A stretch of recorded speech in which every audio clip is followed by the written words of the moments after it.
안녕하세요. 2026년 8월 22일 허영강 TV입니다. 오늘은 제 139회 세계사 속 숨겨진 역사 일부를 밝히도록 하겠습니다.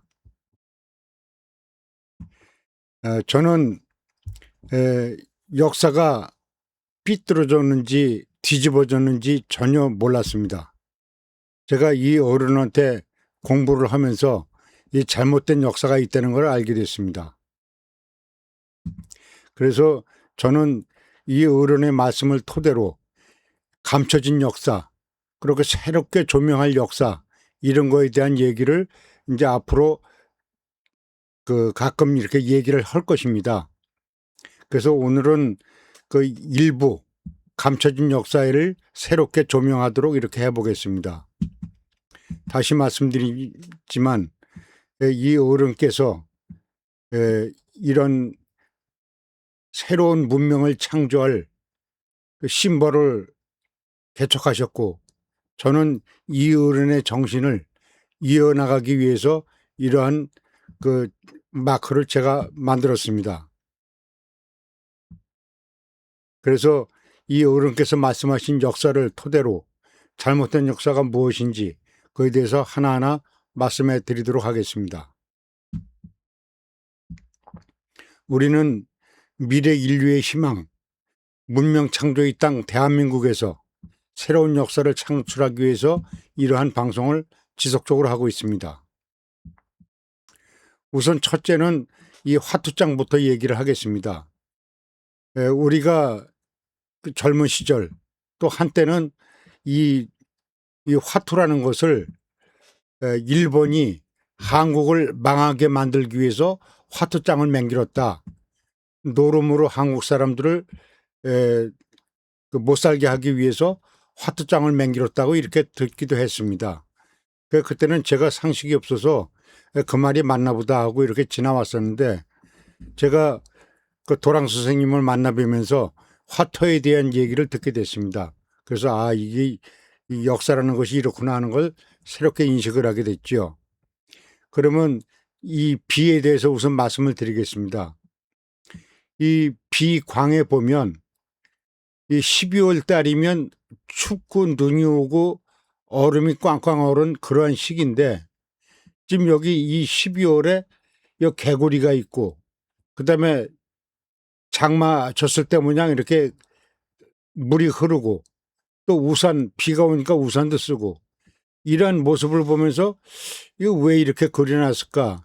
그거 뭐 일본 사람들 모습을 그리는 건가? 저는 이제 이렇게 생각을 했었어요.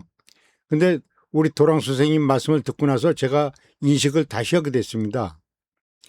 이 비에 우산을 그려놓은 이유는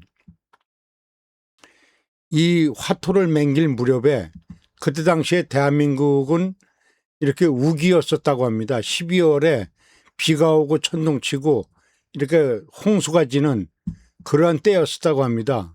그러니까 이때가 열대 시대였다는 얘기죠. 저는 우리가 봄, 여름, 가을, 겨울이 있어서 그냥 이렇게 우리 사계절로 이렇게 돌아가나 보다 했는데, 그게 아니라 한때는 사막지가 됐었다가 또 숱한 세월이 흘러서 그다음에 이제 열대 지방으로 변했다가 이제 이렇게 동토 지역으로 변했다가 이렇게 역사가 뒤집히는 줄은 우리는 그때 몰랐었죠. 근데 우리 도랑 선생님의 말씀을 듣고 이 화토를 만들 시기에는 하절기였었고 그 장마가 진 12월 달에 장마가 지는 그런 시절이었었구나 하는 걸 이제 알게 됐죠. 그래서 이 화토장은 일본 사람들이 만든 것이 아니라 우리 한국인들이 1년 12달에 점을 치기 위해서 이 48장을 가지고서 점을 치는 그런 점 보는 기계였다고 합니다. 우리가 그거를 모르고 그냥 뭐 미나토니 뻥이니 뭐 이런 그 화토놀이를 했죠. 그래서 이 비광은 이때 당시에 그 하절기인 시절에 12월이 하절기인 시절에 이 화토를 맹길었다는 것을 알 수가 있었습니다. 그리고 이 비는 왜 이렇게 빨갛게 맹길었을까? 여기에 대한 얘기도 좀 말씀을 드리겠습니다. 이 까만 판 휘어 있는 것 같은 게 이게 그 배 짜는 기계, 배틀에 있는 도투락이랍니다. 이게 이 천을 감고 돌아가는 도투락이. 그래서 이거는 그 과부가 이 혼자서 살라고 그러면 이 겨울에도 하체가 뜨거워져서 일을 하지 않고서는 배기질 못한답니다. 그래서 이 항상 낮이나 밤이나 이렇게 계절 없이 이렇게 여자들은 이 혹독한 노동을 해야지만 그 견디는 그런 시절이 있었다고 합니다. 그래서 이 도투라기는 그 아줌마들의 그냥 과부들의 그 애환을 달래주는 그러한 기계였었다고 하며, 또한 그 하체가 뜨거워졌을 때 이 여자들이 그 찬 얼음에 앉아서 몸을 지키든가 아니면 허벅지를 칼로 찔러서 피를 내줘야지만 그것이 이 열기가 가라앉았다는 그런 말씀을 해 주셨습니다. 그래서 제가 여자의 신체는 이렇게 다른 거구나. 그래서 이 화투장 얘기를 들으면서 그 여자 신체의 비밀도 저희가 알게 됐습니다. 그래서 오늘은 이 화투장에 대해서는 비광과 비의 쌍피, 이거에 대한 얘기만 말씀드리고 넘어가도록 하겠습니다. 그리고 우리 한민족의 역사 중에서 그 많은 그 숨겨진 역사가 있는데, 우리 일본 그 서해바다, 그러니까 여기 오키나와하고 대만 사이에 육휴 왕국이라고 있죠. 그 육휴 왕국 이제 홍길동, 그 홍길동을 지은 허균이 사람들을 싣고서 갔잖아요. 그 배를 싣고 간 데가 바로 여기 그 육휴 왕국입니다. 그래서 요 육휴 왕국 그 지하에 바다에 바로 이러한 해저 도시가 있는데, 이 해저 도시가 지금은 일본해라고 그러지만 과거 일본, 중국이 다 우리 한민족의 땅이었을 시기에 이것을 우리 한민족이 운영했다는 그런 말씀을 들었습니다. 그래서 이 해저 도시가 이러한 우리 민족이 이러한 거대 문명을 실제로 운영을 했었고, 또 제가 아직은 찾지 못했지만 언젠가 제가 방송에서 한번 광고를 한 일이 있었습니다. 대한민국 산 꼭대기 위에 그 큰 바위돌이 올라가 있는데, 그 바위돌이 원래 그 산에 있는 돌이 아닌 다른 종류의 돌이 올라가 있는 것이 있다고 제가 말씀드린 일이 있습니다. 대한민국 산 정상에 그런 바위가 있는 거 언젠가 여러분들이 한번 찾아내실 거로 생각을 합니다. 저는 생전에 등산을 하지 않기 때문에 산을 가볼 일이 없습니다. 그래서 저는 제가 찾을 수가 없어서 등산하시는 분한테 이런 말씀을 드리는 겁니다.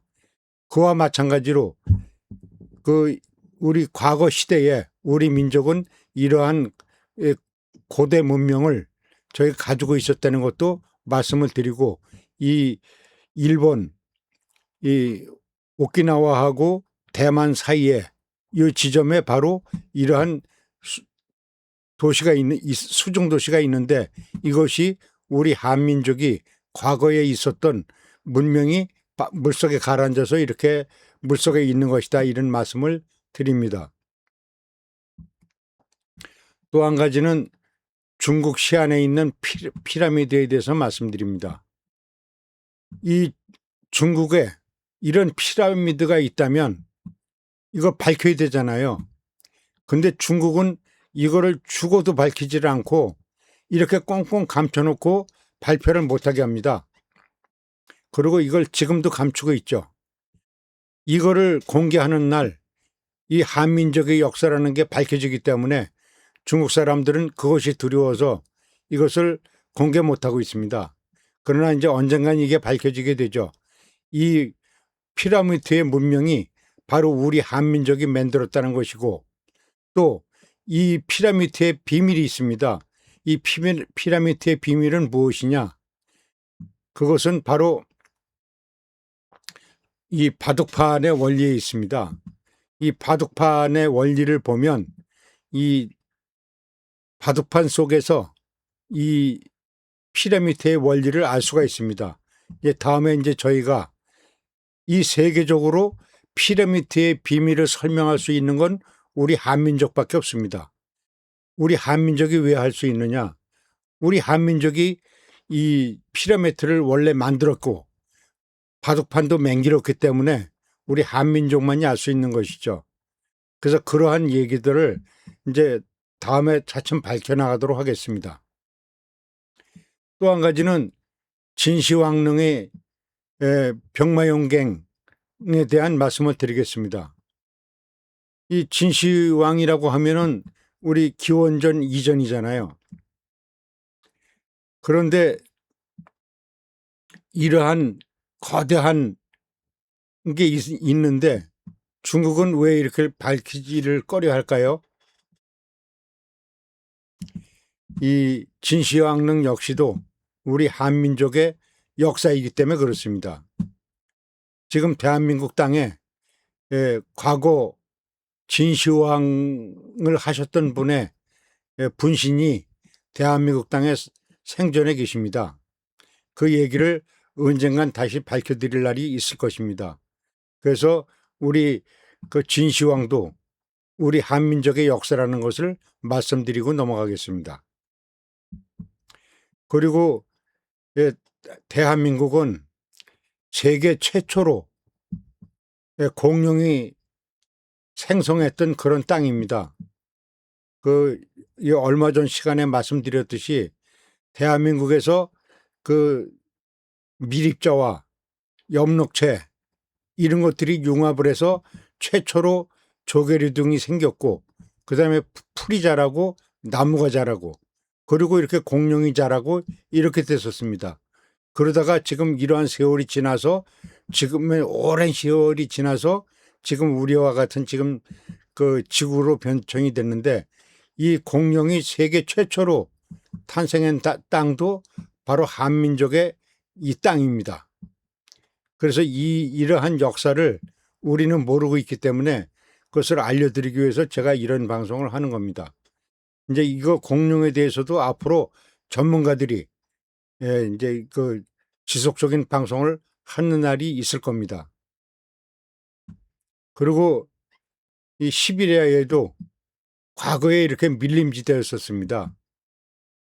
근데 지금은 이 밀림지대가 아니고 지금은 빙하지대 시대죠. 얼음이 뒤덮인 그런 눈 쌓이고 얼음이 덮인 그런 땅이 됐죠. 근데 이상하게도 이 시베리아에서 맘모스가 발견이 되죠.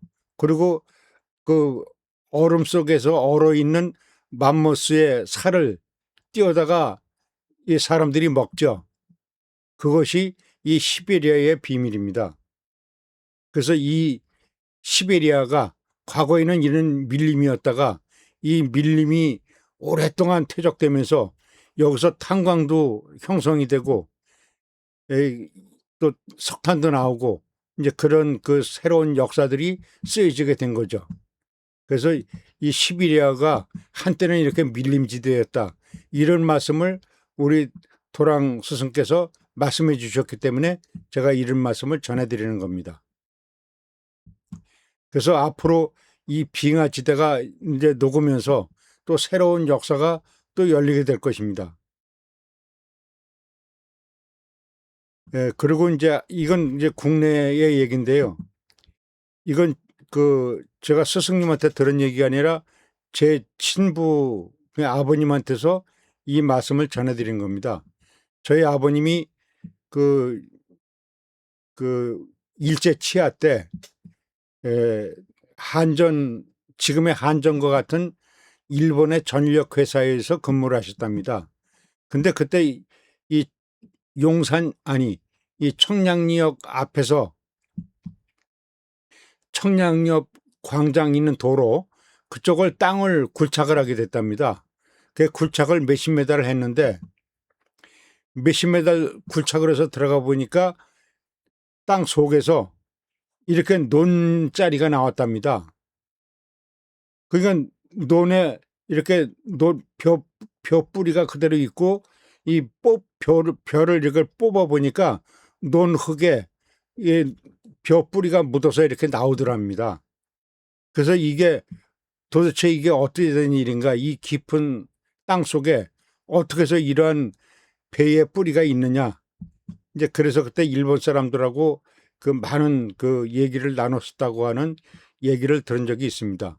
그래서 제가 앞에서 이렇게 말씀드린 바와 같이 이 역사가 흐르면서 그 뒤바뀌면서 이 새로운 그 역사, 다시 말해서 이 땅 속에서 그러한 그 논바닥이 나오리라고는 누가 생각이나 했겠냐 이런 얘기입니다. 그래서 우리 대한민국에도 이 작은 땅이지만 이런 신비한 역사가 있다는 걸 말씀을 드립니다.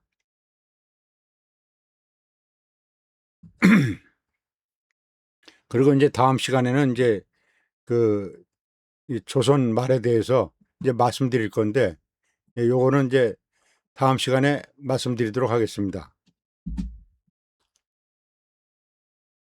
그래서 앞으로 대한민국은 세계를 문명을 밝히고 새로운 역사를 창조해 나갈 것입니다.